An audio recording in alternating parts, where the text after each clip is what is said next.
De um lado, 20 cristãos, do outro, 20 ateus. Se existem esses comandos divinos, então significa que essas coisas são boas, né? Isso de fato envolve massacre de crianças inocentes. A igreja defendia a própria escravidão. Os governos... O fato da gente ter livre-arbítrio agora ilustra que Deus é mau. E, portanto, Deus não existe. Não existe nada sem um Criador. Então, logo, se existe algo, se existe alguém, se existe o bem, se existe o mal, tem um Criador. E o Criador é Deus. O cristianismo ele vai dominar o mundo. O cristianismo, ele também já foi uma barbárie. O cristianismo ele acabou com os impérios barbáricos. E ele impôs outra barbárie. As cruzadas, o cristianismo ele pega a morte das pessoas, o cristianismo ele pega a eugenia, matar a criança. Qual seria a melhor forma da religião existir no mundo? Não se intrometendo na vida dos outros. Isso significa que Deus, ele é vil, ele é cruel. Jesus não me forçou. Jesus me convidou a convidar, mas eu não sou obrigado. É incrível você acreditar que uma explosão criou o mundo. Tem que ser louco mesmo pra acreditar nisso. Eu abro a Bíblia pra você e mostro todos os mandamentos. Eu mostro como Deus manda matar os amalequitas, toda criança de colo. Sim, você pode abrir a Bíblia pra poder falar isso, mas você não tem autoridade nenhuma pra poder interpretar isso. Então quem tem? Vocês têm 40 mil religiões diferentes cristãs. Qual que tá certo, então? Olá, meu nome é Vicente Cury. Hoje estamos diante de um dos maiores desafios da nossa sociedade, o diálogo. O objetivo de hoje não é encontrar um vencedor, e sim entender se, apesar das diferenças ideológicas, a gente consegue encontrar consenso. A regra é simples. Eu vou apresentar algumas perguntas e afirmações de temas que mais afetam a vida dos brasileiros. Vamos descobrir se, apesar disso, o que nos separa e possivelmente o que nos une. Vamos começar. Mais de 80% da população brasileira se considera cristã. Primeira pergunta. Se Deus é bom, como você explica tanto sofrimento no mundo? Certo? Agora vamos começar com os ateus. Quem é a pessoa do grupo de vocês que vai debater esse tema com os cristãos? Opa. Bom, meu nome é David Ribeiro, eu sou tradutor de artigos acadêmicos de filosofia analítica da religião e eu me candidato a esse tema justamente porque eu tenho domínio da discussão filosófica acadêmica contemporânea analítica da filosofia da religião. E eu acho que eu posso agregar nesse tema. Agora, os cristãos, primeiro no microfone. Olá a todos, meu nome é Thales. Compreendo que esse tema é um tema muito discutido na área da filosofia. Muitos homens na história, Santo Agostinho, enfim, lidaram com esse problema, o problema do mal, se Deus é bom, a onibenevolência de Deus. Eu compreendo que nós sabemos responder essa questão porque o cristianismo revela uma causa do porquê existe tanta maldade no mundo. Para essa pauta, então, do lado dos ateus, David. Do lado dos cristãos, Thales. O David e o Thales vão ter 10 minutos para buscar um consenso para o tema Se Deus é bom, como você explica tanto sofrimento no mundo? Bom, mais uma vez, prazer, David. A gente conversou ali um pouco. Acerca dessa pergunta, se Deus é bom, porque há tanta maldade no mundo, foi até um tema que a gente lidou com o professor Daniel Gontijo. E quero lembrar aos meus amigos cristãos, todo cristão sincero, honesto, ele já passou por essa pergunta, e até hoje, não é? Porque não existe, na verdade, para mim, na minha concepção, uma resposta definitiva, mas pelo que nós entendemos, até buscando um pouco na filosofia, Santo Agostinho, onde ele sai de uma seita do maniqueísmo, ele buscava a resposta do bem e do mal, e Santo Agostinho ele chega em uma conclusão de que o mal é a privação do bem, ou seja, é a ausência do bem, porque partindo desse pressuposto, um mundo onde não existe liberdade, tem um filósofo que ele fala, só me esqueço o nome, de que um mundo sem a liberdade é um mundo meramente falho. Então, ou seja, o amor, ele só é verdadeiro quando existe a probabilidade do não amor. Então, um Deus que criou uma humanidade, no caso o nome Adão, no hebraico ali, significava humanidade. Adão deu nome para ela, Adão que deu o nome de Eva para a mulher, mas Adão significava humanidade. Então você vê desde o princípio, eu já vou concluir minha fala, de que a humanidade ela tinha um contato com Deus, mas Deus ele apresenta uma liberdade.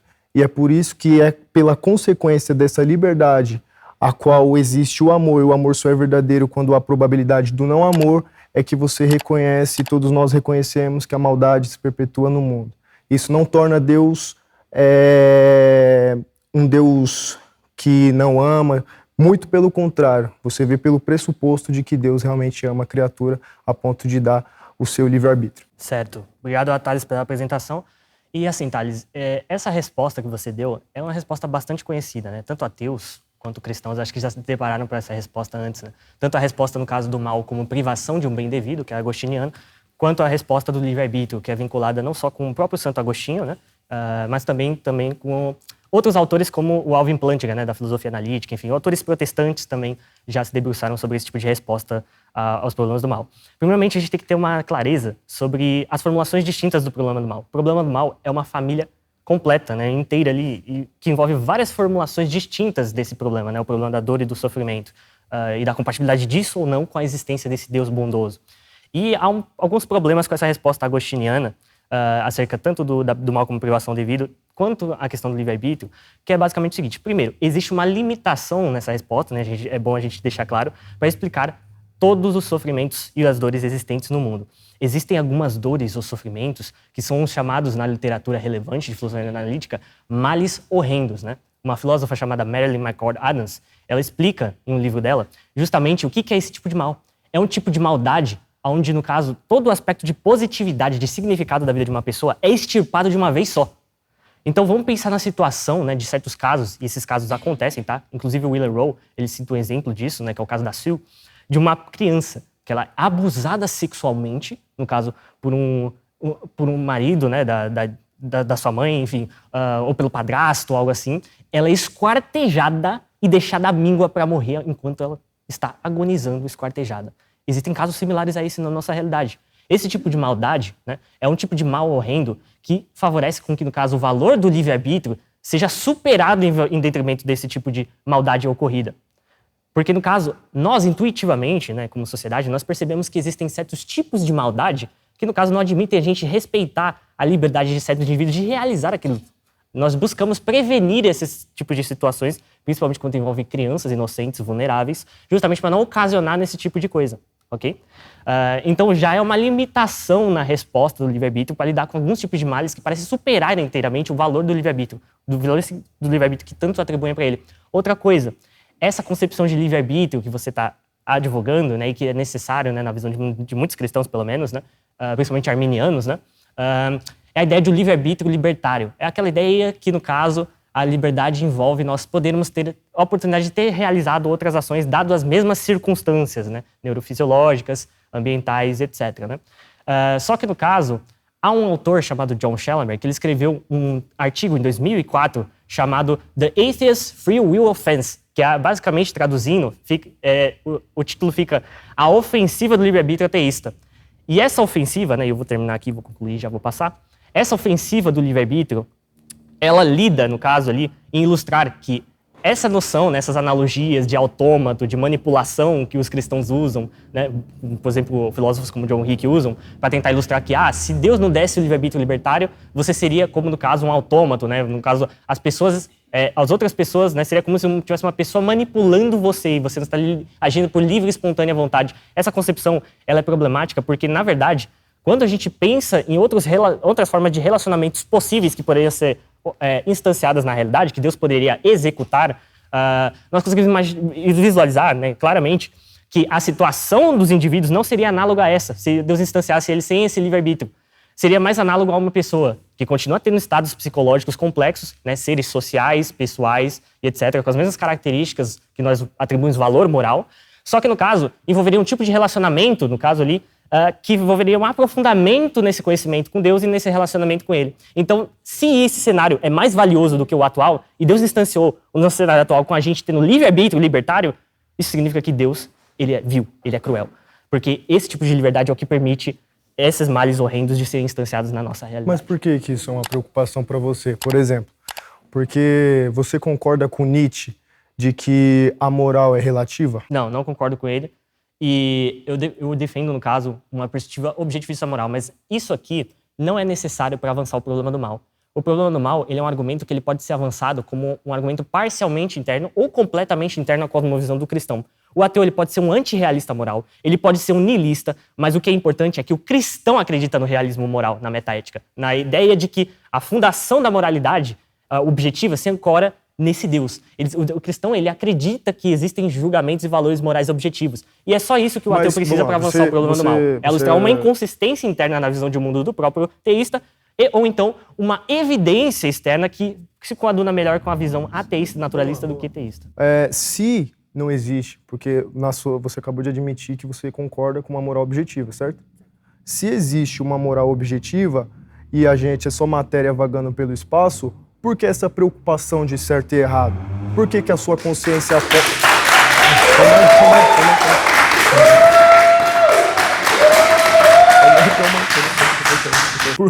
Calma aí, gente. Vamos... não concluir meu argumento.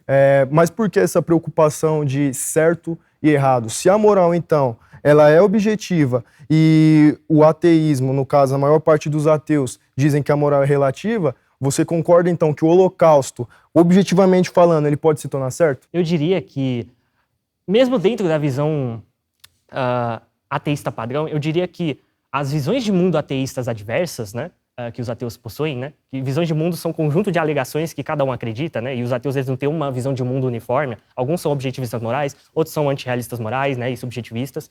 Mas, mesmo diante da visão de mundo do ateu, ele pode, no caso, avançar a noção de que, mesmo se o teísmo fosse verdadeiro, a moral ainda não seria objetiva se ela dependesse metafisicamente da existência desse Deus. Por quê? Porque, nesse caso, existe o dilema de Eutífron. Você já ouviu falar o dilema de Eutífron? Algo é bom porque Deus quer, ou Deus quer algo porque é bom? Né? Esse dilema é um dilema complicado, porque se um cristão diz que algo é bom porque Deus quer, porque ele deseja, e existem algumas coisas na Bíblia que foram sancionadas por esse Deus, ou foram emitidas comandos divinos moralmente problemáticos, como no caso o massacre dos Amalequitas em 1 Samuel 15, e também no caso ali o massacre dos Cananitas, né, em Deuteronômio 20 e 17, se existem esses comandos divinos em questão e eles são emitidos e oriundos de um ser que supostamente seria visto como a fonte da moralidade, então significa que essas coisas são boas, né? Isso de fato envolve o massacre de crianças inocentes. Isso ilustra que ele é bom? Deixa eu interromper vocês, perdão. Aí eu tô entendendo que não tá havendo consenso e as ideias principais são assim. Pro David, o livre-arbítrio é uma definição limitada e pro Tales, o mal é o resultado do livre-arbítrio. Isso traduz a visão de vocês, em certo ponto? Eu diria o seguinte, que se o argumento do Schellenberg estiver correto, se existe um outro tipo de relacionamento significativo e que não envolve, e que é totalmente desanálogo com essas analogias da manipulação e coisa e tal, então significa que o fato da gente ter livre-arbítrio agora ilustra que Deus é mau e que, portanto, Deus não existe. Porque se Deus existisse, ele teria o atributo de onibenevolência, né? O Deus dos cristãos. Então para você, David, se há livre-arbítrio, é porque Deus é mau. Exatamente. Tá bom. Posso concluir? E o seu tá escrito aqui como o mal é resultado do livre-arbítrio. Então é isso. Eu vou ter que... não posso. Não posso, perdão. Beleza. Eu vou ter que levar essa questão aqui a mais. Obrigado, viu?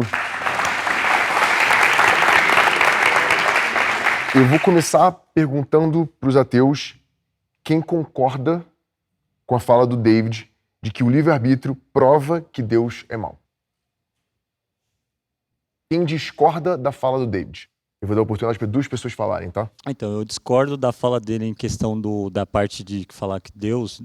porque se você não acredita que Deus existe, logicamente que eu acho que o bem e o mal não vem de Deus, vem do ser humano. Então essa é a minha definição de que... indo contra o que ele falou. Com os cristãos, quem concorda com a fala do Tales de que o mal é resultado do livre-arbítrio? Quem discorda? Eu vou dar a oportunidade para duas pessoas falarem, tudo bem? Meu nome é Eliomar e eu não acredito em livre-arbítrio. Isso é uma fala forte, talvez as pessoas não entendam, mas eu sigo uma linha mais calvinista, então eu não acredito em livre-arbítrio. Deus, sim, fez o homem. E a única possibilidade de ele ter livre-arbítrio foi no Éden. Assim que Adão pecou, o homem ficou condenado. E a partir disso, nós estamos condenados. O mal vem da decisão de Adão lá atrás. Então, toda a humanidade está corrompida. Se plantas nascem espinhos hoje, a gente pode olhar na Bíblia, é por conta da queda de Adão. Por isso que eu não concordo. E já está definido. Bom, eu me chamo Matheus Hermógenes.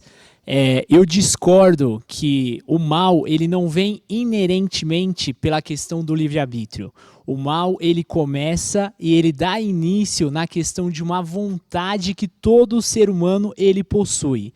Tem um livro que o homem ele é o lobo do próprio homem. E nesse livro ele analisa psicologicamente falando que O ser humano ele tem uma vontade inerente dentro dele de fazer o bem e de fazer o mal. O livre-arbítrio ele potencializa ao qual você faça o bem sem olhar a quem, como Jesus Cristo deixou. E deixou escrito que nós podemos sim ser semelhante a ele, fazendo o bem, como por exemplo dando a outra face para outra pessoa, ao qual a pessoa que nos faça mal ou nos faça bem. Nós temos que sempre, segundo a minha observação, olhar a Cristo e tentarmos sempre ser igual a Ele. Obrigado.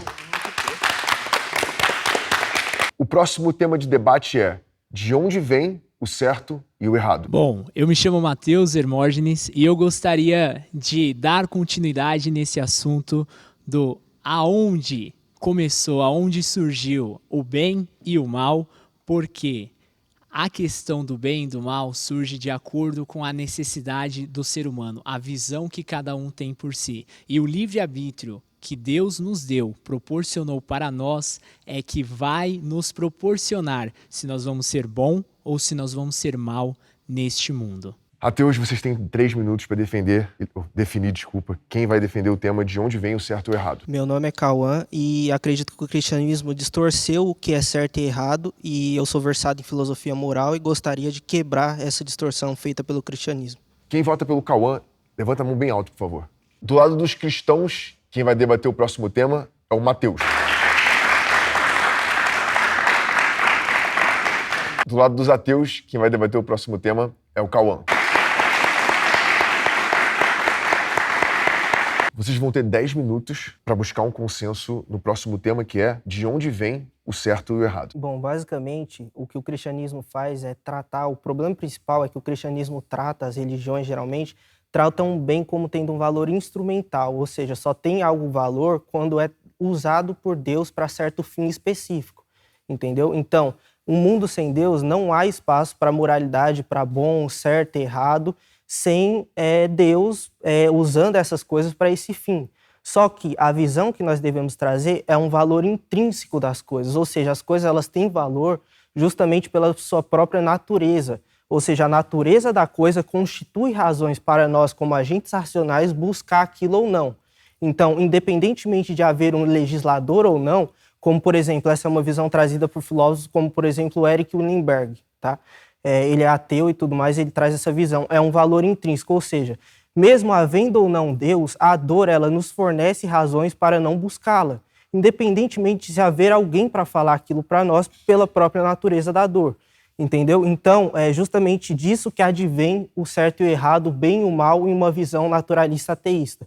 Então, não é necessário um legislador, inclusive, essa é uma visão mais virtuosa porque convida o indivíduo a pensar por si mesmo, se aquilo é realmente certo ou errado, aquilo, e não ir somente pelo que uma religião diz, entendeu? Inclusive, isso desfavorece a motivação para preconceitos contra grupos distintos do seu, porque aí você não vai ver o que a sua religião diz, você vai ver se aquilo realmente é certo e errado, aquilo que aquela pessoa está fazendo. Então, isso nos convida a ter uma autonomia moral melhor e maior ali para analisar fatos morais. Então, é isso.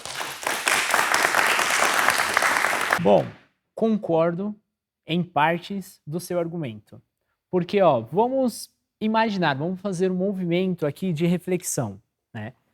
Imagina um mundo ao qual não exista Deus, não exista religião. Deus, se a gente for ver o que é cristianismo, que vem de Jesus Cristo, quando Jesus Cristo morre no Calvário, veio o cristianismo. Só que a questão aqui que nós estamos trazendo à tona é a questão da onde surgiu o bem e o mal. O bem e o mal, se nós olharmos para o indivíduo ao qual, como mero observador, o que é bem e o mal é muito de uma questão ao qual nós trazendo a filosofia à tona, como você bem disse agora na sua fala atrás. O bem e o mal, ele é caracterizado do que o homem faz ou deixa de fazer. A religião que começa com Jesus Cristo, que é ao qual eu estou aqui para falar sobre, quando ele fala da questão do bem e do mal que está escrito na Bíblia e a gente pegar metade daquilo e trazer à tona para uma sociedade, essa sociedade, ao contrário da sua fala, que respeitosamente eu discordo dela, a sociedade ela precisa inerentemente sim de um pai, um pastor, um presidente, alguém que traga a noção do que é certo e do que é errado. Vamos pegar agora, fazer um novo exercício. Deixa eu fazer um adendo, então, por favor. Para jogar bola para você e te perguntar. O que o outro lado não entende sobre isso que você citou, de que o bem e o mal vêm da natureza das coisas? Então, basicamente, o problema deles é que eles tratam como se a única forma de fundamentar a moralidade fosse havendo um legislador e tirando o valor intrínseco das coisas. As coisas teriam valor apenas instrumental. Por exemplo, o bem que eu faço só tem valor à medida que é usado para eu chegar num paraíso, por exemplo. Deus, ele utiliza aquela ação como um fim último. Ou seja, mas não é necessário que haja um fim último. As coisas têm valor por si próprias, dada a natureza intrínseca dela. E o que você acha que ele não entende sobre o bem e o mal vir da ação do homem? O bem e o mal, na minha concepção, quando ele fala sobre a falta, quando você fala que não precisa de um legislador, eu faço um outro movimento de imaginação aqui com você e com todos aqui que estão nos assistindo. O bem e o mal que a gente aprende desde criança, em casa. Logo, nós temos um pai, nós temos uma pessoa, não um pai, pode ser pai, avô, enfim, uma pessoa paterna que ensina desde criança o que é o bem e o mal. Só que, se nós olharmos lá para uma pessoa matuta, uma pessoa que nunca leu nada, que não chegou nenhuma informação, ela vai saber que matar e roubar é errado. Logo, da onde que vem esse ensinamento? Logo, da onde que vem essa questão do campo neurótico, do campo cerebral da pessoa, para falar se isso é bom ou se é ruim? Será que aí dentro, é só um exercício de imaginação ao qual eu trago à tona para todos refletirem aqui, será que aí dentro não há Deus? Na minha opinião, sim, há Deus. Porque Deus, ele é aquele que nos une. Deus, ele não é aquele que afasta. Deus, ele não está dentro de uma religião. Deus, ele é Deus. Ele é puramente único e é Deus que nos traz a noção do que é bom e do que é mal. Certo. Mas aí a sua noção, ela ignora justamente o progresso moral, tá? Porque a sua noção implica que, por exemplo, Deus teria colocado, nos ensinado o que é certo e o que é errado. Sim. Mas não, houve justamente um progresso moral. Por exemplo, antes a escravidão era considerada certo, que é uma abominação, entendeu? Posso? Não, só para complementar. O que é uma abominação, entendeu? Houve todo um progresso moral, ou seja, não houve um ensinamento pronto para nós. Foi justamente a gente analisando a natureza das coisas, quebrando vieses cognitivos que antes nos impediam de ter uma visão moral correta acerca das coisas, que nós progredimos, ou seja, não houve esse ensinamento. A não ser que você esteja pressupondo que Deus, ele ensinaria inicialmente ali coisas erradas e deixaria a gente progredir. Vamos lá. Eu vou pegar um gancho da qual você falou sobre escravidão. Na Bíblia há relatos sim sobre escravidão, mas aí nós temos que estar atentos sobre o que era a escravidão naquela época, do que era a ser... Calma, por favor. Não, só explicando que esse não foi o meu ponto, entendeu? Tá. O meu ponto é escravidão no geral, não escravidão bíblica. Eu estou dizendo a sociedade no geral. Perfeito. Você citou a escravidão. Eu quero colocar aqui a escravidão da Bíblia. Sabe por que eu quero colocar a escravidão da Bíblia? Porque aí a gente entra em um consenso que tem muitas coisas ruins na Bíblia. E Deus, ele não é totalmente bom. A moral do bem e do mal. Se Deus é bom, por que ele permite o mal? Enfim, vamos lá. Vamos falar só 2 minutos sobre isso. A Bíblia, ela fala sim sobre a questão da escravidão, que não era como nós conhecemos na história, tá? Só um parênteses aqui. Escravo era aquele que pegava um dinheiro ou precisava de algo e aí ele tinha sim um tempo. Isso tá claro na Bíblia. Ele tinha sim um tempo para descansar, ele recebia tudo. Perfeito. Agora, só que isso é relevante pro meu ponto, tá? Perfeito. Eu só quis dar uma citada sobre isso, tá bom? Sim, mas você poderia substituir escravidão por qualquer outra outra coisa, concordo. Entendeu? Porque o meu ponto é que não houve esse ensinamento, houve um progresso moral. Ou seja, independentemente da Bíblia... O ensinamento está indo progresso. Sabe por que o ensinamento está indo progresso? Hoje, nós como seres humanos, no século ao qual nós vivemos, nós sabemos sim que a internet ela é benéfica, e ela também pode ser algo ruim, usada de forma maléfica na mão de uma pessoa. Então aí nós vemos que o bem e o mal está da onde a pessoa, o ser humano, o indivíduo, ele usa de forma como ele quer. Exato, ele mas pode aí você fazer tira o o bem aspecto e o de mal. ensinamento divino. A pessoa ela está percebendo o que é certo e o que é errado na quebra de vieses cognitivos. Não o ensinamento divino, não é preciso ter alguém para ensinar ela. Uma pergunta. O que vocês acham que poderia ser... Analogia ruim. O que vocês acham que poderia ser um consenso que os dois conseguiriam concordar? Em algum momento você cita que você está quase chegando lá, cada um de vocês, mas eu ainda não consegui formalizar o que seria isso. Existe um consenso? Então, você conseguiria reconhecer que há outras formas de fundamentar a moralidade de uma maneira ateísta e naturalista sem a necessidade de um legislador? Sem a necessidade de um legislador, concordo. Mas você concorda também que não existe, não há como, em suas circunstâncias da humanidade, nós falarmos que existimos, porque hoje logo penso eu, logo existo. Concorda comigo? Se você está aí, se você está me vendo, você pensa, você existe. Não existe nada sem o Criador. Então logo, se existe algo, se existe alguém, se existe o bem, se existe o mal, tem o Criador. E o Criador é Deus. Não, porque isso pressupõe que as coisas como uma totalidade passaram a existir, não somente uma parte delas. Como, E por tudo exemplo, existe. Não, mas não Tudo. passou a existir, entendeu? Você, por exemplo, você confundir inclusive o Big Bang com o início absoluto é um erro. você que está falando. Entendeu? É não, você que tá então, falando. então não há Você deu a sua necessidade de fala haver sobre uma isso. criação total das coisas. Sim. Existe entendeu? o nada? Não, nunca existiu. É o que você está falando. Sua tese, não existiu nada, certo? Nunca existiu. Então, se não existiu nada, então tem um Criador. As coisas Não. existem do nada? Não. Você porque consegue não existiu nada inicialmente. Existiu a parte inicial necessária do universo, que é necessário para todo mundo metafisicamente possível, e é daí que veio a expansão do espaço-tempo. E ela E sempre da onde existiu. que veio? Não veio de lugar nenhum, assim como Deus. É o Vamos item pegar inicial a sua necessário linha do natural. raciocínio. Você falou agora sobre o Big Bang, certo? Houve uma explosão. Enfim, eu não quero entrar sobre isso. Mas, vamos lá. Você está falando para mim que não necessariamente teria que ter um criador para as coisas existirem, certo? Por quê? Porque algo sempre existiu. A gente não conseguiu encontrar um consenso. Eu queria poder repetir para cada um o que ficou da fala principal, tá? Do Mateus, bem e mal vem das ações dos homens.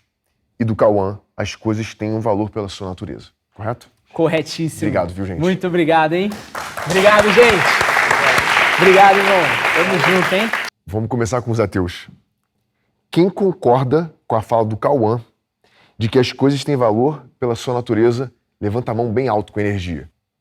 Quem discorda da fala do Cauã? Ninguém? Com energia também, tá, pessoal? Quem concorda com a fala do Mateus de que bem e mal vem das ações do homem? Quem discorda da fala do Mateus? Bom, eu discordo de que o bem e mal somente vem da ação do homem. Acredito que o bem e mal é uma consequência, no caso, como eu havia debatido com o David, de um livre-arbítrio, embora o homem tenha atuação nisso, mas eu concordo que Deus, sendo todo amor, sendo onibenevolente, ele estabelece uma liberdade do homem poder escolher entre certo e errado, mas acredito que Deus também tem ação nisso para que o homem ele possa decidir. Portanto, não acredito que unicamente seja só o homem. Olá, meu nome é Laerte e eu discordo em parte de que o mal ele é apenas uma consequência da ação humana. Por quê? É importante que a gente não se esqueça de que há influência maior, uma influência anterior à ação humana, uma influência que é uma influência que veio de anjos caídos, é uma influência maligna. Então é importante nós notarmos essa causa anterior. O próximo tema de debate é: qual é a melhor explicação para a origem do universo? Começando pelos ateus. Olá a todos, meu nome é Ari Martins. Eu quero defender esse tema porque eu sou, digamos que engajado em dois âmbitos de discussão que fornecem boas respostas para esse tópico. Eu venho estudando metafísica analítica, que fornece ótimos instrumentos para a gente debater também assuntos pertinentes à origem do universo, e sou muito engajado com astronomia, com cosmologia, sou diretor de um clube, de uma instituição de astronomia, então é um assunto que me é caro falar acerca da origem do universo. Então eu acho que eu me sinto gabaritado de alguma maneira a colaborar com essa temática. Obrigado. Meu nome é Ângelo, sou professor, sou filho de pastor, já sou da igreja há muitos anos, e por ser professor, como nós estávamos discutindo aqui, eu acho que algumas afirmações do outro grupo, não tenho certeza que elas são válidas, e acho que é uma boa discussão, então por isso que eu queria responder esse tema. Para o próximo tema, do lado dos ateus, quem vai debater é o Ari Martins. Do lado dos cristãos, Ângelo. Vocês vão ter 10 minutos para encontrar consenso no tema qual é a melhor explicação para a origem do universo. Quando nós falamos da origem do universo, nós temos dois âmbitos de discussão que são primordiais. Um fornecido pela ciência, pela cosmologia, através do seu modelo cosmológico padrão, que a gente chama hoje de lambda CDM. Enfim, mediante esse modelo, nós não temos nenhuma declaração acerca da necessidade de uma origem absoluta do universo há aproximadamente 13,8 bilhões de anos. E a gente pode avançar um pouco, se necessário, nesse âmbito. O outro modo de abordar essa temática é por uma perspectiva mais filosófica, né? Através de uma perspectiva metafísica, onde a gente pode ilustrar um cenário naturalista mediante o qual nós não temos a necessidade de nos comprometer com entidades que estão para além das entidades naturais próprias do escopo natural mesmo da nossa realidade. Esse é um outro âmbito de responder, de ilustrar por que o universo ele se basta, não exigindo para isso um mecanismo causal transcendente para poder, de alguma maneira, favorecer a sua existência, certo? Por esse viés filosófico, eu assumo, claro, uma visão naturalista, mediante o qual a gente recrutar como explicação ou fundação metafísica do universo, recrutar para isso uma hipótese transcendente seria adicionar, digamos assim, um elemento desnecessário, porque esse elemento, em sendo transcendente, ele não seria uma causa apropriada para o universo material, porque ele não poderia comunicar matéria para a matéria do universo, uma vez que ele é imaterial, segundo a conceituação do Deus teísta cristão. Em ele sendo fora do espaço-tempo, ele não serviria de causa do universo, uma vez que um dos pressupostos de causalidade é que a causa seja contígua no espaço-tempo com seu efeito, só que Deus está fora do espaço-tempo, e ele violaria, pela sua transcendência, o princípio de causalidade material, segundo o qual, mediante as nossas intuições e mediante a nossa experiência de mundo, nós não podemos declarar que uma entidade transcendente, imaterial, possa ser a causa de um universo material. Então, por esses dois âmbitos de explicação, eu assumo, evidentemente, que o universo não precisa de uma explicação que transcenda ele próprio. E eu já parto de uma visão que vocês vão chamar de criacionista, e acho interessante a fala de um dos membros do seu grupo, porque quando ele assume que, se pudesse até repetir, que ele assume que existe uma força maior. E essa força maior, eu acho que eu tenho que contextualizar também de qual lugar que eu vou partir. Eu parto de um lugar, eu lembro que até antes de vir participar aqui, eu falei, quando uma pessoa se intitula cristã, ela crê em alguma coisa com muita força. Então, mas como que um cristão vai à faculdade? Como que um cristão lida com todas essas teorias? Vai lá na Torre de Babel, não descartando nenhuma delas. Mas eu acho que a crença se sobrepõe. E aí eu pego um espaço só nessa fala do colega ali, que quando ele deixa esse espaço para a gente entender que existe uma força superior, eu atribuo a essa força o nome de Deus. E eu creio que ele é que deu sabedoria para que até mesmo você e todos aqui que não acreditam conseguissem desenvolver todos esses estudos para provar a existência de tudo que tem. Mas se não viesse esse saber viria de onde? Quem seria esse ser supremo? Quem seria essa entidade, esse algo que transcende, que te daria todo esse saber? Perfeito. Perceba que isso aí é do domínio...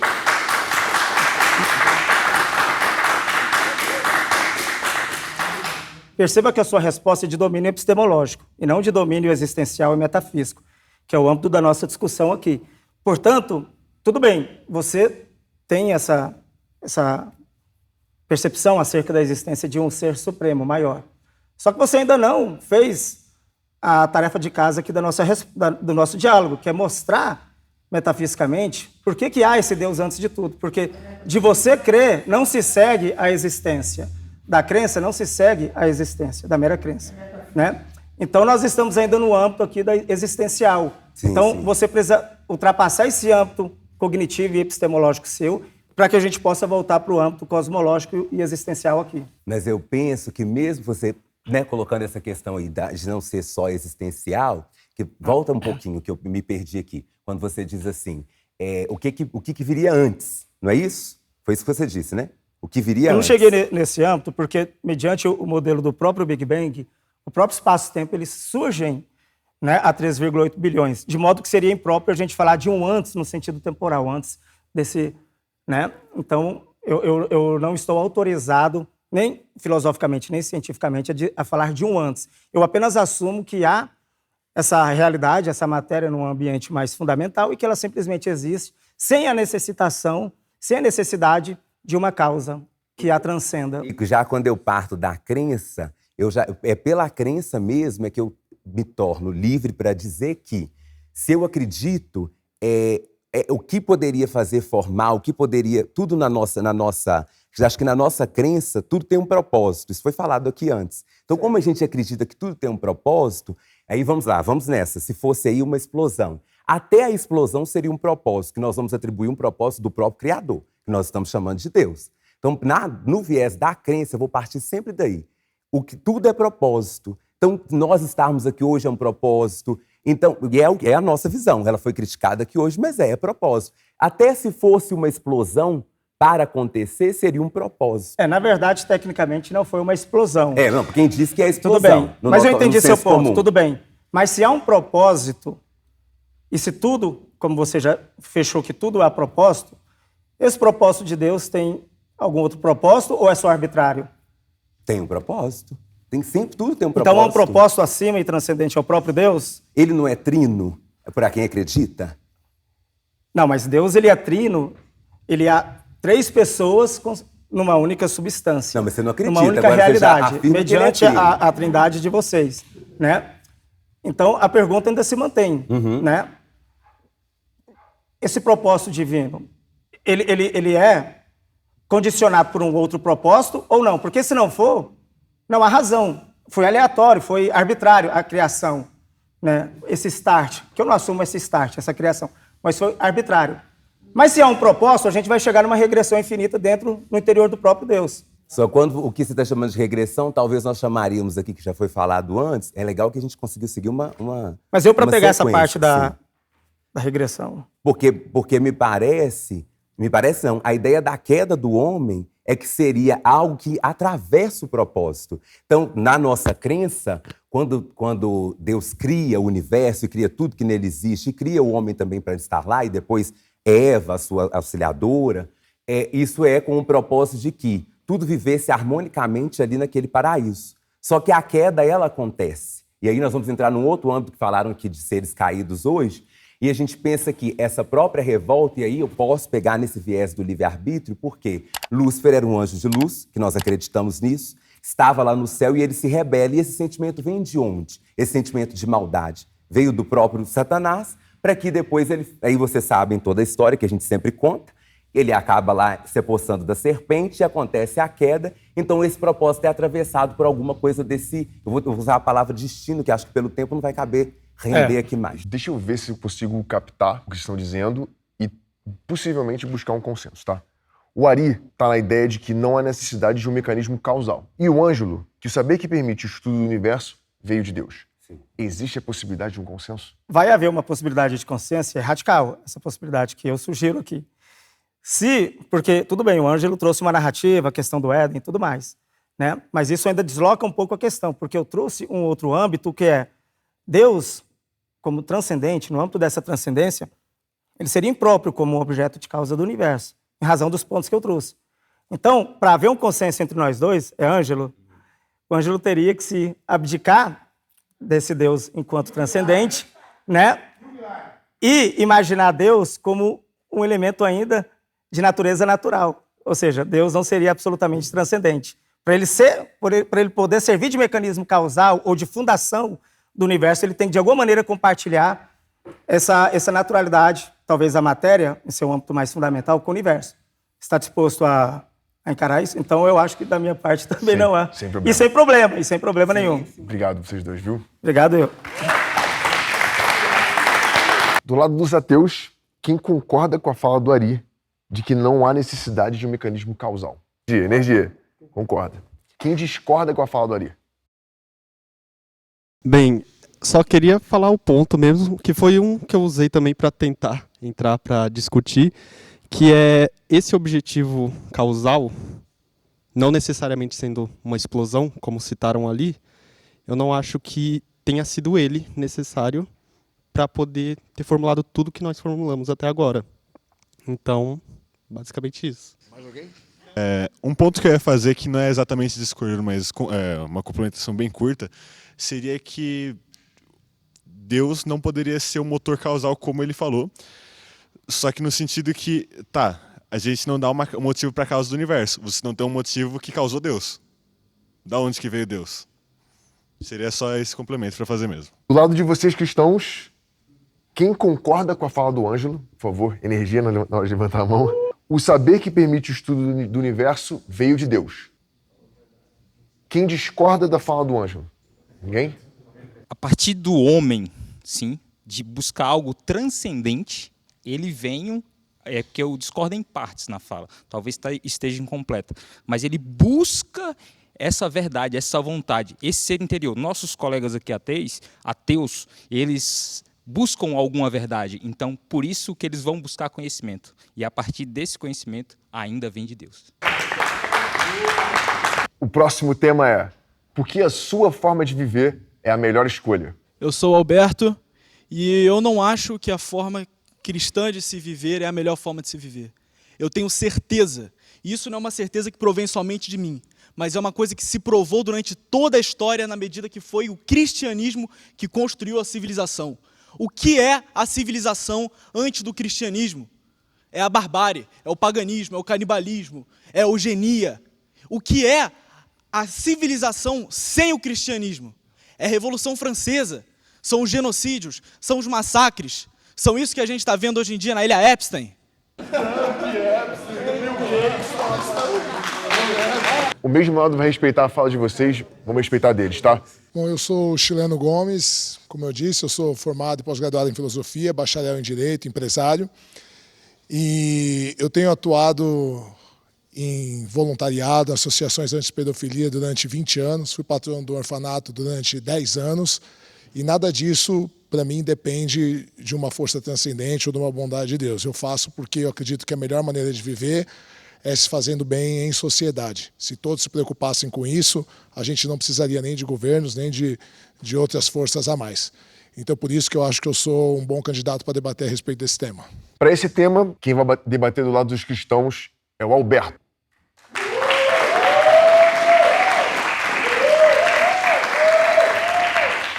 Do lado dos ateus, o Chileno.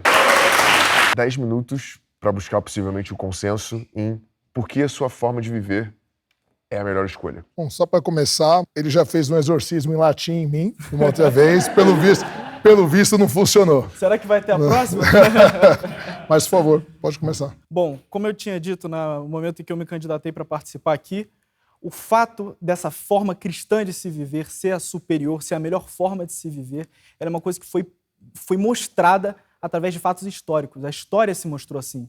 Se nós compararmos os momentos da cristandade, os momentos onde se viveu o cristianismo com os outros momentos onde não se tinha as concepções éticas e morais que o cristianismo trouxe para a sociedade e que você defende, você vai ver uma disparidade total.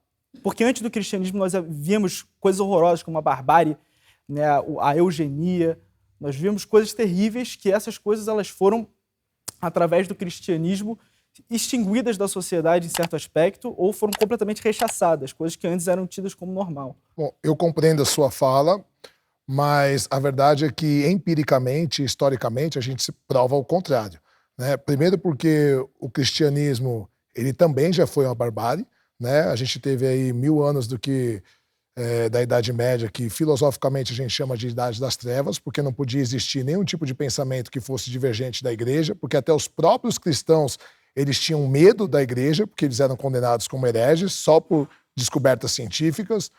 Para você ter uma ideia, no ano 800, o islamismo era considerado a religião do amor, embora hoje ela seja uma religião radical, né? Só para eu concluir. E o que acontece? Hoje, os países que têm o maior IDH do mundo, que têm a maior condição de felicidade, são os países considerados seculares, onde as pessoas declaram a sua maioria como não religiosas ou ateias. E existem países que são religiosos e que não são cristãos, que são extremamente muito mais morais, como é o caso dos países asiáticos, né, o próprio Japão e outros que têm uma ideia de comunidade muito maior, uma ideia cultural muito maior e que nunca sequer na história passaram perto do cristianismo. Então essa ideia de que o cristianismo que trouxe moralidade, que trouxe uma limpeza no mundo, ela é epistemologicamente e historicamente errada. Certo. Só para pontuar uma coisa que você disse, você falou do herege. O que é o herege? Você sabe definir O isso? herege é alguém que vai contra as doutrinas da igreja. Só que é isso que era condicionado como herege pelo cristianismo. Não, o herege ele é a pessoa batizada que se desvia da fé católica, ou seja, uma pessoa que é católica, uma pessoa que é cristã, e ela se desvia disso. Então, quando a gente vai falar de muçulmanos, quando a gente vai falar de pagãos, que é o que eu estou tratando aqui, eu estou tratando da antiguidade, entendeu? Não se trata de heresia.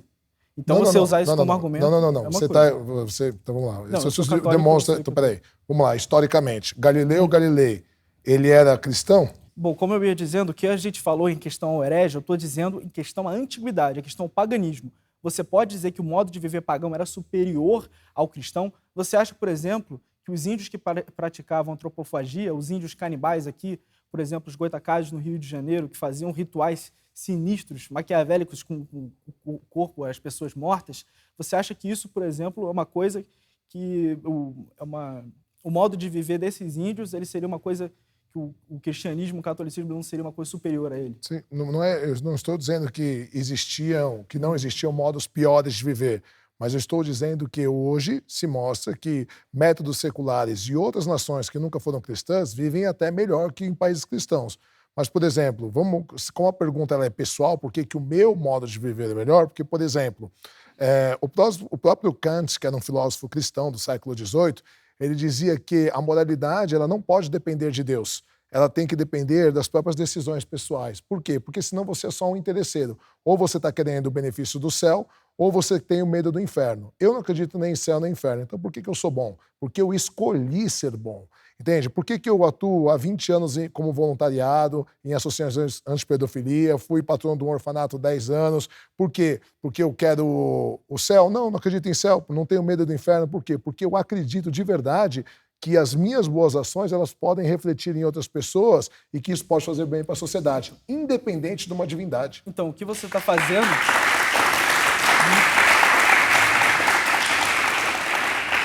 O que você está fazendo é herdar uma pauta cristã. Porque antes da parábola do bom samaritano, antes da ética cristã vir à tona, daquele amor ao próximo que o cristianismo vai trazer, esse tipo de coisa, por exemplo, não existia. Você não via orfanatos, por exemplo.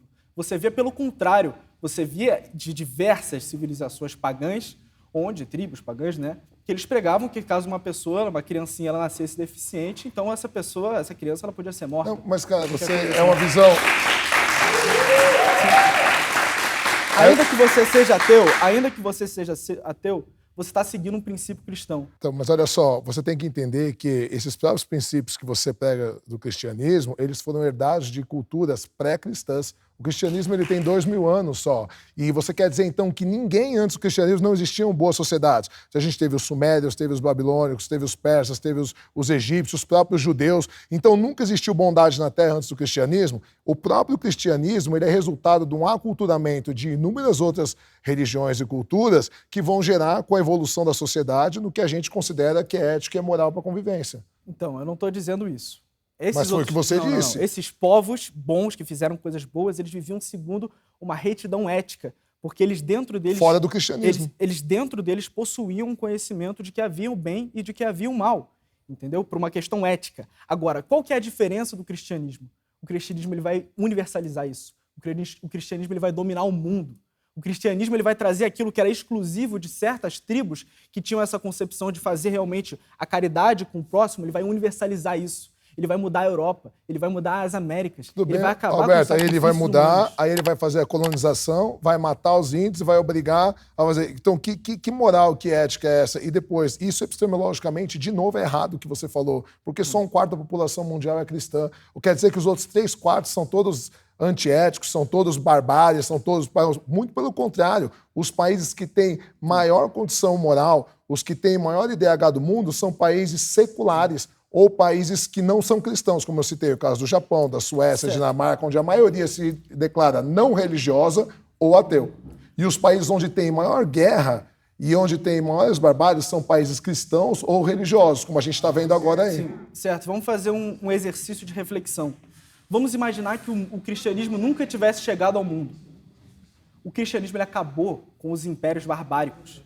Ele acabou com esses grandes E ele impôs reinos. outra barbárie. As cruzadas, foram o outras. cristianismo ele pega a morte das pessoas, o cristianismo ele pega a eugenia, Prega, matar criança. prega. É isso que prega. Então você não sabe Abre a o que é, Bíblia, porque esses são eu os abro a próprios Bíblia para você e mandamentos. mostro todos Seus os próprios mandamentos. mandamentos. Eu mostro como Mandamentos. Deus manda matar os amalequitas, toda criança de colo. Depois Jesus dizendo assim que ele não veio, ele veio para trazer a espada e ele veio para completar a lei. Eu posso abrir a Bíblia e mostrar inúmeros exemplos. Eu posso abrir Apocalipse e mostrar exemplos para você de começo ao fim, Você Jesus pode e abrir Deus a Bíblia para matando. poder falar isso, mas você não tem autoridade nenhuma para poder interpretar isso e para poder dizer o que isso significa Então no quem tem? no Vocês têm conceito 40 cristão. mil religiões diferentes cristãs. Qual que está certo, então? A religião- São 40 mil divergências dentro do próprio cristianismo. A religião Qual que tem fundada o por Espírito nosso- Santo que está certo? Só Só existe- a sua. Só existe uma igreja que Jesus Cristo fundou.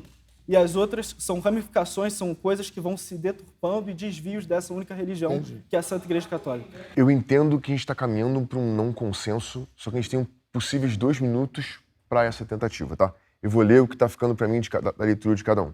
Alberto, a história prova que a vida cristã é a melhor. Chileno, a moral depende de si, ainda mais quando se escolhe ser bom. E a história prova que ele está errado. Aí vou dar um espaço para vocês ainda em 1 minuto e 20 para buscar um consenso, se possível. Chileno, quando você falou que a moral ela depende de si, a gente tem um amigo ali que queria participar, aquele outro também, que eles falaram, eu vivo a minha vida como eu quiser, eu não tenho ninguém para colocar regras sobre mim, e eu faço o que eu bem entender, se eu achar uma coisa certa, se eu achar uma coisa errada, tudo bem. Agora, tudo bem, se a gente pegar, por exemplo, uma pessoa dessa e dizer, eu tô afim de... Eu acho que para mim um bem é você estuprar uma pessoa. Mas é para isso um que bem existe é a você estuprar uma lei, criança. Alberto. Mas olha só, a gente não, o cara viver como quiser dentro de regras éticas e morais que são estabelecidas pela própria lei. Mas E quem essa define lei ela é essas regras estabelecida. éticas e morais? Olha, o governo, para isso que a gente tem, a gente vota em polícia, por isso que a gente tem Constituição. Então a moral ela emana do governo. Se o governo ele diz que certa coisa é certa e certa coisa é errada, então o governo, tudo bem. E os governos pagãos que diziam que abortar, que diziam que fazer eugenia, matar criança, Por esse tipo de isso, coisa que, era uma coisa como correta. teve vários governos cristãos que já fizeram isso. Abortaram, mataram criança? Por isso que Sabe, a gente, cita um- por cita um isso, governo cristão que por citou isso, a igreja ela defendia a própria escravidão. Os governos, os portugueses não eram cristãos? Você está rindo por quê? Se os portugueses eram cristãos e a própria Bíblia defende a escravidão, os espanhóis não eram cristãos? Quem fez a escravidão moderna foram os próprios cristãos. E é o que acontece. Por deliberações da própria sociedade e pressão das pessoas que eram realmente éticas, que a escravidão deixou de existir. Então, o fato de você rir, isso mostra desconhecimento histórico seu. Promulgadas. Você sabe por que não botaram os padres para fora? Perdão. A gente estourou o tempo e não conseguimos encontrar um consenso. Mas foi um bom debate. Vai sair exorcizado daqui. Vai sair exorcizado, chileno. Vai virar católico um dia esse aqui. Entre os cristãos, quem concorda com a fala do Alberto de que a história prova que a vida cristã é a melhor? Quem discorda da fala do Alberto? 2 pessoas que ainda não falaram.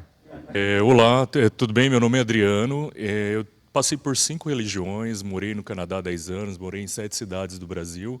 E eu não acho só que o cristianismo engloba, mas tem mais coisas além disso. Então, hoje em dia, eu acredito no universo, acredito na energia e acredito num bem maior dentro de nós que temos Deus. Então, um pouco eu discordo, um pouco eu concordo com ele. Então, possa ser que no passado não foi a melhor forma de viver, né? Só que hoje a gente vive no presente. Hoje, né, na atual século que a gente vive, na minha opinião, é a melhor forma de se viver, é a forma de ser cristão. Possa ser que no passado aconteceu algo, mas nós estamos falando agora do presente. Hoje é a melhor maneira de você se viver sendo cristão. A gente pode ver pelos resultados. 30% do mundo é cristão. Ateu é só 3%. Perguntas ateus. Quem concorda com a fala do chileno de que a moral depende de si, ainda mais quando se escolhe ser bom? Quem discorda da fala do chileno? Não é discordando 100%, porque a forma do chileno viver é melhor para ele. A minha forma de viver é melhor para mim. Eu acredito que é assim. Eu só queria deixar um adendo.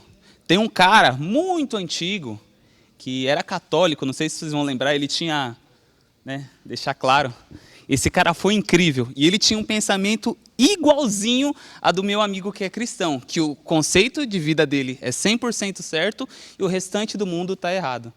Eu não sou cristão, mas eu também dou aula em comunidade, eu faço várias coisas. Eu não preciso de um Deus para me fazer assim, ser uma pessoa boa.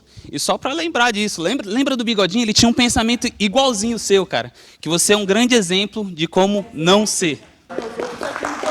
Nosso último tema de debate é: qual seria a melhor forma da religião existir no mundo? Ateus?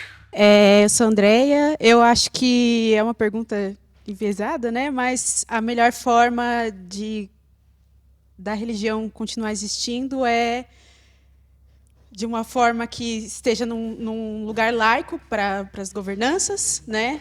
E que também tenha um respeito aí às culturas, enfim.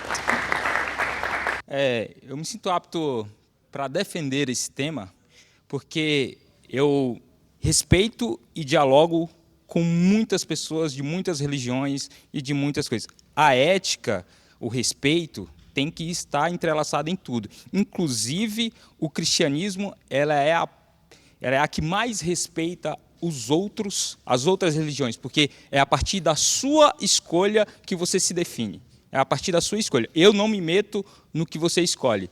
Haverá consequências para você, para mim e para todos, mas você pode escolher por si só. Para o último debate, quem vem representar os ateus é a Andreia.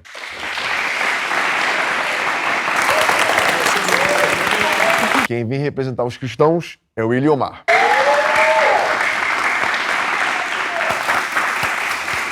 A Andreia e o Eliomar têm 10 minutos para encontrar o consenso no tema: qual seria a melhor forma da religião existir no mundo? Não se intrometendo na vida dos outros, sabe? Porque é o seguinte, a evangelização é diferente da colonização. A colonização impõe um Deus. A evangelização ela te convida. E um convite é você aceitar ou não. Quando eu ouço a palavra religião, eu não penso só no cristianismo, né? Então eu vim também falar um pouco da minha vivência aqui, sentar para tentar falar um pouco do que o grupo ateu pensa, né, partindo de uma perspectiva ateísta, mas também trago a minha vivência que não traz só o cristianismo. Eu já fui da Igreja Batista, mas também já participei de lugares de matrizes de religião de afro, também já participei de religiões que não são religiões, né, o budismo, enfim. E aí quando eu ouço religião e a gente vem nesse debate e fala evangelização, né, me coloca num lugar de cristão. E eu acho que quando a gente pensa em trazer um lugar da religião, o melhor lugar para a religião existir é não considerando o cristianismo como a única religião presente, né? E quando você fala evangelização é não se intrometer, a gente já tem que partir de um pressuposto que o cristianismo se intromete em todas as outras religiões, historicamente. Né? Há essa intromissão, assim. Eu concordo com você em partes, porque é o seguinte, a partir de que eu acredito na pessoa de Jesus Cristo e que Ele é Deus, a partir disso, Ele me dá uma ordem. E é ir de pregar o evangelho. E eu não tenho como não, a partir do cristianismo verdadeiro, correto, pregado no amor de Jesus, na pessoa de Jesus Cristo, eu não tenho como não te convidar a participar desse amor. Então, não é sobre a colonização que historicamente vemos, mas é sobre o convidar para viver uma vida de amor. Ordem e convite são palavras que se conflitam. Quando você me diz que você está sendo ordenado, você está me dizendo que você está sendo imposto a. E assim também outras pessoas que são cristãs estão sendo impostas a se colocarem diante de outras pessoas com as suas opiniões, com as suas crenças e com a sua fé. Mas a fé é algo individual. Então, Para mim, a religiosidade, ela tem que respeitar a crença das pessoas. E, às vezes, a crença é em nada. Olha, a visão proselitista é assim, eu imponho, né? Só que a visão de convite, porque eu estou falando da ordem de Jesus. Eu acredito nessa religião, eu acredito na Bíblia. Então, se eu estou nesse contexto, eu acredito nesse contexto a partir do amor. Eu não recebi uma ordem a partir da forçação. Jesus não me forçou. Jesus me convidou a convidar. Sim, a partir de uma ordem, mas eu não sou obrigado. A partir dessa concepção que eu tenho, que o meu Jesus me convidou, eu vou e convido outros. Porque sim, a partir disso Só que eu vou voltar aqui ao tema central, que é as religiões, né? As religiões. Eu sei, eu estou falando de Jesus porque é sobre essa cosmovisão que eu vivo. Porém, se nós tirarmos todas as religiões do mundo, o que aconteceria? Eu acho que a paz, como meus colegas me falaram. Sim. E como seria essa paz? Eu entendo que vocês estão caminhando para um consenso interessante. E eu vou ler para vocês o consenso que está ficando para mim por enquanto, e por favor debatam sobre isso, que é não se intrometer na vida do outro, mas livre para fazer qualquer convite. É o que parece ser o consenso. Aí eu vou colocar mais uma pergunta possível para o debate, tá? Onde a religião mais acerta e mais erra? Para mim, a religião acerta no sentido cultural, da coletividade, da participação social, acerta nisso, acerta no sentido de preencher um vazio humano de que nós não sabemos exatamente qual o nosso... Perguntas que foram feitas hoje. Qual o nosso início, qual o nosso fim posterior. E por mais que exista uma crença independente de religião, há um vazio ainda, há uma insegurança, um anseio existencial que é preenchido pela religiosidade ou a não religiosidade também. Grupos não ateus, de pessoas ateias e agnósticas, também se complementam em discussões filosóficas e acolhimento, né? Voluntariados, enfim. Então, acho que mas aí, partindo para o lugar da religiosidade, eu acho que ela acerta nisso. Ela erra quando esse convite ele se torna impositivo, quando ele se torna opressor, quando ele se coloca como superior a outras formas de existir. Eu parti de um lugar cristão e só fui conhecer outras possibilidades à medida que eu me libertei dessa ideia de que havia uma imposição, né? Essa imposição disfarçada de convite. Então, para mim, a religião erra quando ela transforma essa prática de convidar em algo impositivo. Sim. Eu concordo com você na prática na parte de que quando é impositivo, é ruim. Quando alguém quer te amar e quer te oprimir, tá errado. Tá totalmente errado. Quando alguém quer te amar, ele te deixa livre, certo? Então, a religião erra nisso. Eu não posso ser proselitista, eu não posso ser colonizador. Eu tenho que ser um evangelizador. O evangelizador te convida. E nessa questão, vou dizer assim, na contribuição social, nosso amigo ali, chileno, ele tem orfanatos que foram, assim, ele herdou um prédio, sabe? Ele trabalha com orfanatos, ele trabalhou com orfanatos e tem instituições de caridade. Essas instituições que ele trabalhou são prédios que o cristianismo construiu para a sociedade. E ele só usufrui disso porque a base moral dessas... ele acabou falando de que algumas coisas destruíram, mas ali na Idade das Trevas, que a galera fala, assim, não é tão bem assim, porque só tem uma opinião, não. Enquanto hospitais estavam sendo formados, universidades estavam sendo formadas e a ação social estava sendo formada. A partir daquilo ali. Então, eu estou falando aqui do viés do cristianismo. Nesse viés do cristianismo, que é essa religião, e a nossa religião, a nossa sociedade ocidental deve isso ao cristianismo, com toda certeza, com fatos históricos, a Cruz Vermelha, que não olhava a farda de ninguém, não olhava a roupa de ninguém para usar as roupas, se é ateu, se é muçulmano, eles ajudaram as pessoas. Isso é fato, é histórico, não tem como retroceder.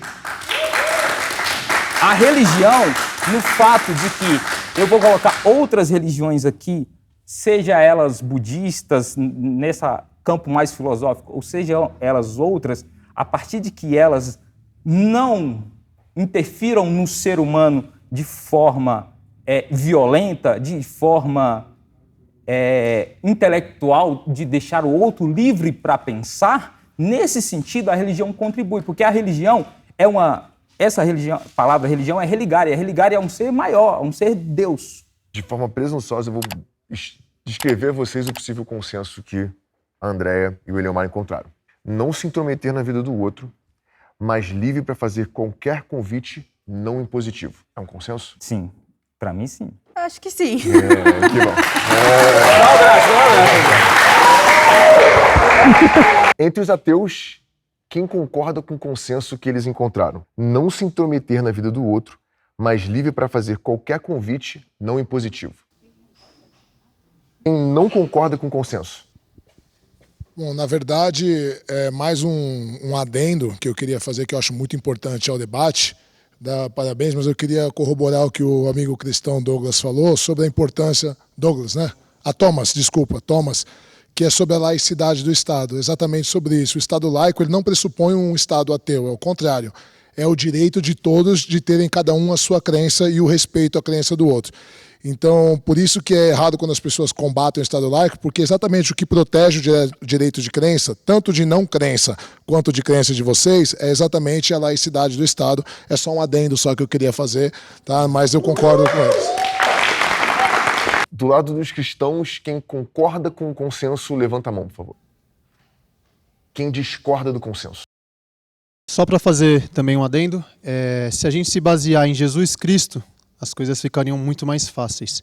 Jesus, ele não se intrometia na vida das pessoas. Pelo contrário, ele era convidado, ele era clamado para as pessoas, para ele fazer o milagre na vida das pessoas. Então, é triste ter alguns cristãos, como também é triste ter alguns ateus que fazem o mal. Mas não é por causa que alguns fazem o mal que todos são maus. Vejo pessoas aqui, só para finalizar, eu vejo pessoas dos dois lados, com corações bons, e não é porque um ateu fez uma coisa ruim que todos são ruins, e não é porque um cristão fez uma coisa ruim que todos os cristãos são ruins.